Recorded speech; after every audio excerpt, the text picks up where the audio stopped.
दिल्ली में भले ही बसों की कमी की समस्या लगातार बढ़ रही है, मगर परिवहन मंत्री डॉक्टर पंकज सिंह ने दूसरे राज्यों में बसें चलाने की रणनीति तैयार कर ली है।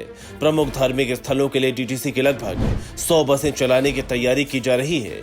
कुछ समय पहले इस बारे में हुई बैठक में दिल्ली के परिवहन मंत्री ने इस योजना को आगे तेजी से बढ़ाने के लिए परिवहन विभाग और डीटीसी को निर्देश दिए थे।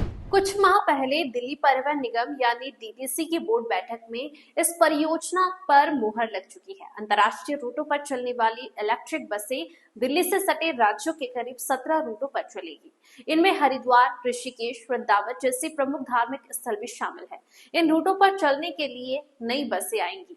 उधर ट्रांसपोर्ट एक्सपर्ट इस योजना से इत्तेफाक नहीं रखते हैं। उनकी माने तो अंतर्राज्यीय रूटों पर बसें चलाने की योजना गलत नहीं है, मगर जिस तरह से दिल्ली में बसों की संख्या कम है और आगे भी और होती जा रही है, उस लिहाज से सरकार को पहले दिल्ली के लिए बसों का बेड़ा मजबूत करना चाहिए। उनके बाद ही दूसरे राज्यों में बसें चलाने के बारे में सोचना चाहिए। दिल्ली की सार्वजनिक परिवहन सेवा की स्थिति की बात करें तो 16 जुलाई से सड़कों से डिम्स की 533 बसें हट गई हैं और अब जुलाई के अंत तक 552 बसें डीटीसी की भी हटने जा रही हैं। यानी इस माह के अंदर तक दिल्ली में करीब 1000 बसें कम हो जाएंगी।